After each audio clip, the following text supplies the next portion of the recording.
Uma pesquisa recente revelou que 7 em cada 10 idosos brasileiros sofrem de doenças crônicas, né? E é sobre isso que a gente vai bater um papo agora com o geriatra, Dr. Diogo Uma. Muito bom dia. Bom dia. Seja muito bem-vindo. Obrigado. Que bom ter você aqui. E eu fico assim, doutor Diogo, assustada porque hoje o tempo de vida tem aumentado. As pessoas estão vivendo mais. Isso. E se 7 em cada 10 têm doenças crônicas, às vezes as pessoas estão vivendo mais, mas com a qualidade de vida menor. Isso. Bom dia, Carol. Eu estou aqui em Belo Horizonte já tem 4 meses. Sim. E tenho percebido muito isso também em relação a essa qualidade de vida que o jovem vem apresentando desde o início. Então não adianta a gente falar só do idoso, porque o idoso é a consequência da vida que a gente vai levando durante todo o nosso período de juventude, é de adulto. acumulativo, né? É acumulativo. Chega lá, o cartão, a conta chega. Isso. É desse jeito, tá? Então, assim, o idoso, o mais importante para ele é a prevenção, tá? Sem a prevenção, a gente não consegue tratar a doença em si. A medicina, ela é um meio. Sim. Tá? A medicina, ela vai te dar a forma, vai te dar a medicação, vai te dar aquele tratamento, ou aquele tratamento rápido, ou aquele tratamento crônico, prolongado. Sim. Mas depende muito mais de nós, tá? Então, a gente, como ser humano, como pessoa, o que influencia no nosso dia a dia é isso que a gente vai responder lá na frente como idoso. Eu queria que a gente comentasse, então, sobre essas doenças crônicas, que o senhor explicasse para a gente. Queria que colocasse na tela aí a primeira, hipertensão. Isso. Tem como prevenir a hipertensão, doutor? Tem, sim. São 2 maneiras, tá? Então, depende muito do fator extrínseco, tudo que é do meio, e muito do fator intrínseco, que é de nós, que é o fator hereditário. Tá? Então, assim, se o meio que a gente vive, alimentação saudável, evitar o sal, tabagismo, álcool, tudo isso que favorece o aumento da hipertensão. Sedentarismo. Também, principalmente, né? Então, se a gente fazer uma atividade física regular, com acompanhamento, com um profissional de saúde, sempre, tá? Esse é o mais importante. Claro que o fator intrínseco, que é o hereditário, a gente não consegue falar assim, ó, você não vai ter. Não, você vai ter, mas a gente tem como controlar. Aí a medicina entra. Tá? Aí a gente entra com medicação. Cada pessoa responde de uma forma de uma medicação. Sim. Tá? Então, assim, o que é mais importante? Passar no médico regularmente, fazer os exames, ver como é que está toda a taxa, desde colesterol, ácido úrico, tudo isso que faz com que aumente a hipertensão. Então, a gente tem como dosar isso e falar assim, não, essa medicação é própria para você, a gente consegue controlar a hipertensão de uma forma mais homogênea para cada pessoa. Agora, não, a pessoa também depende dela, tá? Então, a pessoa ela vai tomar aquela medicação com uso contínuo, mas ela tem que ter, por outro lado, a melhora da qualidade de vida. Hoje em dia, a gente tem visto, né, até crianças hipertensas, né? Jovens hipertensas. Às vezes a pessoa, aquilo que às vezes poderia ser algo da terceira idade, está começando já e a pessoa já vai com aquilo. Isso. Eu estava até vendo um estudo em relação a isso, muito em relação às mídias sociais, ficar muito tempo parado, não só lá no dedinho? Só no celular, e às vezes isso acontece mesmo, né? A gente vê isso no nosso dia a dia. Sim. Então, o que é o mais importante? É sair, é brincar, é correr. A bola, corre atrás, isso, é movimentar. Movimentar o máximo possível, né? Então, a gente tem que aproveitar cada fase da nossa vida, tá? Então, com a melhor qualidade que existe. Então, não adianta falar assim, ó, o idoso em si, ele é hipertenso, ele vai ter um risco de doença cardiovascular muito maior se ele não se cuidar no início, tá? Então, que é o derrame, né, que ninguém quer ter, que é um infarto. Tudo isso depende de um controle pressórico no dia a dia. Também não adianta falar assim, eu tomo um remédio, mas no outro dia eu não tomo. Isso não dá. Não adianta. É um perigo, né? É um perigo. Tem uma outra também, doença crônica, que são as dores na coluna. Dores na coluna. Tem como evitar, doutor? Tem. O idoso, ele, do mesmo jeito do meio externo, do meio interno, ele começa, o que acontece? a coluna ela começa a perder cartilagem. Sim. É como se fosse um amortecimento, tá? É um amortecedor que a gente tem ali no meio, entre as duas vértebras. Então, quando a vértebra bate uma na outra, aquele meiozinho que tem aquele amortecimento, ele começa a diminuir. Então, a gente... Com a idade, isso é natural. Isso é normal, Ok. tá? Então, o osso que era retinho, bonitinho, lisinho, ele começa a ter várias garrinhas, ele começa a se fazer atritos. Sim. Então, isso também aumenta dores. Claro, atividade física para isso é o melhor, mas com aconselhamento, alongamentos, alimentação, tudo isso faz com que melhore essa parte. E também acompanhamento com os médicos ortopedistas, fisioterapeutas, tudo isso também para melhorar essa questão das dores da coluna, que hoje, se a gente for ver bem na população idosa, é a maior queixa. Porque a hipertensão ela é silenciosa. Sim. A pessoa não sente, ela só vai sentir quando ela tem a doença. Agora não, a dor na coluna é a maior prevalência em atendimentos nos pronto-socorros do Brasil. Tá? Todo mundo que tem dor na coluna vai no pronto-socorro, vai no hospital, precisa tomar medicação para dor, anti-inflamatórios, analgésicos. E o que isso vai acontecendo? Quanto mais medicação você vai tomando... Às vezes tem infiltrações, né? Infiltração. Então, vai alterando questões renais, vai alterando várias coisas, porque o uso crônico também começa a deformar as articulações, as cartilagens. Então, tem como controlar, tá? Tem como melhorar, tem como a gente fazer reposição de cartilagem, tem como a gente fazer tudo isso, tá? Mas com a dosagem correta, com o profissional correto, com o exame bem feito, dá para fazer sim. Tem uma outra doença crônica que é muito comum a gente ouvir, que é a famosa artrite. Explica pra gente o que é. Isso faz parte mesmo? Tem artrite, tem artrose, é tudo prima? É tudo prima.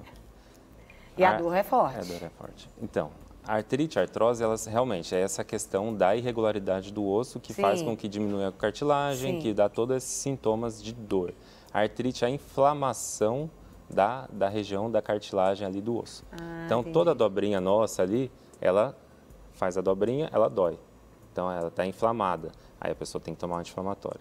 Então, a artrite e às vezes a parte genética também altera. Sim. Que a gente tem as doenças, a artrite reumatoide, Sim. que altera também, que já vem dentro do nosso organismo, da pessoa, que por fator hereditário. Também a gente tem que fazer às vezes uma reposição, ou às vezes tratamento com corticosteroides, essas coisas que podem também alterar outras funções, mas tem que fazer o tratamento, entendeu? Mas dói, realmente dói bastante. A artrite, ela está junto ali com essas dores da coluna, ela é o segundo passo depois das dores. Começa com uma dorzinha ali, começa com a dorzinha lá. Deforma?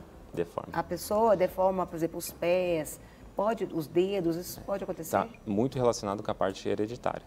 Tá? Então, a pessoa que tem essa deformidade, né, ela já tem alguns fatores dentro do sangue dela que mostram que ela pode ser propensa lá na frente a ter essa alteração. Então, ela precisa se cuidar desde o início. Ela precisa fazer os exames regularmente, fazer tudo isso para chegar lá na frente e falar assim, não, eu consegui controlar, eu consegui tratar, não, eu possuo a doença, a artrite reumatoide, mas eu tenho um controle, ela está estabilizada. Tá? Se eu deixar ela piorar, se eu ficar muito tempo na cama, sedentário, só vai piorando. A hidroginástica, ajuda, não ajuda? A hidroginástica ajuda. Toda a questão de fisioterapia ajuda, né? Fisioterapia ajuda bastante. A gente precisa alongar, a gente precisa movimentar, o corpo precisa estar em movimento. Claro que o idoso ele tem essa questão já diminuída da mobilidade. Né? Então, ele vai chegar lá na frente já com essa diminuição. É tudo conforme cada pessoa aguenta. Não adianta a gente falar assim, você amanhã vai ser um maratonista. Não vai. Vai fazer devagarinho, vai fazer certo, correto, coisinhas pequenas. Às vezes, até a movimentação do braço, pacientes acamados, a gente sabe, já é alguma coisa. A movimentação ativa. Claro que a gente tem a movimentação passiva, que também ajuda, mas a movimentação ativa, fazer com que ele ande, dar aquela caminhadinha dentro de casa. Porque ficar acamado, ficar dentro cada vez pior. Mas a gente sabe que existem... É como tipo atrofiar, né? Vai atrofiando. Você não vai desenvolvendo aquilo. A pessoa vai vindo para a posição mais fetal. Então, ela vai chegando na idade bem avançada, com os 90 anos, 95, e cada vez mais dependente. Entendi. Tá? Então, se a gente for realmente com essa idade avançada, dependente, claro que é mais difícil, né? Então, qualquer melhora já é um sinal, né? Então, a gente já tem que melhorar. Uma outra doença, né, crônica, que hoje tem acometido aí a cidade, mas acredito que todas, a depressão, né? Depressão. Essa questão, às vezes ficar mais só, ou às vezes falar menos, porque normalmente, às vezes o idoso, ele fala menos, né, do que antes. Tem uns que até falam bastante, mas a tendência, às vezes, isolar mais, isso vai gerando, se sentir menos útil. É isso mesmo. A depressão hoje no idoso realmente é uma doença muito prevalente, tá? A gente já faz esse acompanhamento com psicólogo, psiquiatra mesmo, tá? A gente tem oficinas de tratamento, então não adianta a gente só cuidar da parte medicamentosa, porque isso também não vai adiantar. A gente tem que ressocializar o idoso, né? A gente precisa trazer ele de volta, não que ele vá ter aquela dinâmica que tinha, não, mas pelo menos fazer um passeio, sair de casa um pouco, até tomar o sol já é alguma coisa. Às vezes, aquele idoso que fica muito tempo dentro do quarto e não sai também, aí à noite não dorme, fica agitado. Então, ele precisa estar no meio ambiente dele e com a família dele. Então, ele consegue fazer toda essa nova ressocialização mesmo. Tá? Então, assim, até semana retrasada eu fui na casa de um paciente que estava acamado, que fica o dia inteiro em casa. A orientação foi muito assim, específica. Tem que tirar ele da cama, tem que colocar ele na cadeira, tem que pelo menos levar para a sala, tem que levar ele para tomar banho de sol, tá? Então, porque realmente a pessoa ela chega lá, o músculo fica atrofiado, dá artrite, dá todos esses problemas, mas ele é consciente. Ele não fala, mas ele ouve, então ele sente. Então, a gente precisa levar esse idoso para passear. Sim, às vezes até o mínimo, um cheiro, um aroma, um gosto. Isso melhora a qualidade de vida. São coisas mínimas que a gente tem que pensar também. Porque a depressão ela vem ligada, a medicina ajuda. A medicina tem medicação, mas não adianta a gente só dar o remédio. Não adianta. Tudo que está em volta, toda essa questão da família. Claro que hoje em dia, pela essa correria toda, a família está lá trabalhando, muita conta, filho para busca, leva, traz, e às vezes o idoso fica um pouquinho de lado. A gente sabe disso. Pode acontecer. Isso não quer dizer que sejam todas as pessoas, mas acontece.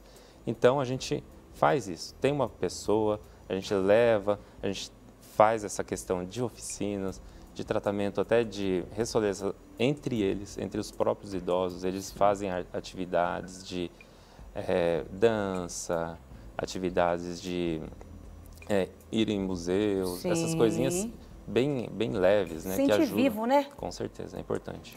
E tem a famosa diabetes. Diabetes.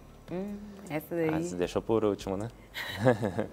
Não é fácil, né? Não é fácil. A diabetes, ela é muito silenciosa, ela é igual à pressão alta e ela chega num momento que quando a gente descobre que a gente tem diabetes, a gente já tem uma alteração renal, a gente já tem uma alteração no olho, a gente já não está enxergando bem, já tem alterações na periferia dos pés, dos dedos, as questões vasculopatias, né? Os vasos ficam... não chega o sangue, às vezes, no final. Então, a diabetes ela tem várias complicações que ela faz. E, claro, tem a medicação, que a gente tem como controlar. Às vezes, se a pessoa já não produz a insulina, a gente consegue dar a insulina também, porque a medicação sintética, a gente faz ela no dia a dia, mas também não adianta. Se comer massa, comer muito pão, muito açúcar, tudo tem açúcar, tudo. Desde uma fruta, tudo tem. Mas tem alguns alimentos que têm muito mais, tá? Que são os carboidratos. Eles têm muito açúcar, tá? A massa, principalmente, e o pão. Então, tem que diminuir, tá? Não quer dizer que tem que parar, não. Tem que ser uma coisa bem... Por isso tem que fazer acompanhamento com nutrição, com nutrólogos, né? Com endócrino, tudo isso para a gente fazer esse acompanhamento mesmo. Então, dá para continuar, dá para comer de tudo, tá? Mas não com aquela só vou comer pão, só vou comer massa. Não. Com equilíbrio, né? Tem que ter muito verde. O prato tem que ser bem coloridinho. Tem que comer de 3 em 3 horas. Poucas porções. Não deixar aquela porção gigante para comer no final da noite, que também altera. Então, refrigerante, uso de bebida alcoólica, tudo isso altera a diabetes. E a complicação dela depois, ela vem. E aí, as consequências da diabetes são... Infarto e derrame, assim, a gente sabe que hoje, para você ter... A pessoa que teve um infarto, para ela ter um novo infarto, é menor do que a pessoa que tem diabetes ter o primeiro infarto. Olha... Hoje é isso. E detalhe, né? Muitas vezes é silencioso, né? Porque diabetes você não sente menos dor. Não, você não sente. Você não sente, então é um problema. Começa com boca seca, começa com muita urina bastante. Quando você vê, a diabetes está lá em 400. Aí tem que controlar. Aí tem que diminuir, aí tem que ir para o pronto-socorro. Porque não pode ficar, porque ela vai alterando tudo, entendeu? Nessa questão de vasculopatias mesmo. Não quer ficar um segundo por fora da nossa programação? Agora você pode nos acompanhar através das plataformas digitais. Não perca tempo, acesse, curta e siga-nos. Fique por dentro de tudo o que acontece por aqui. Rede Super, inspirando você.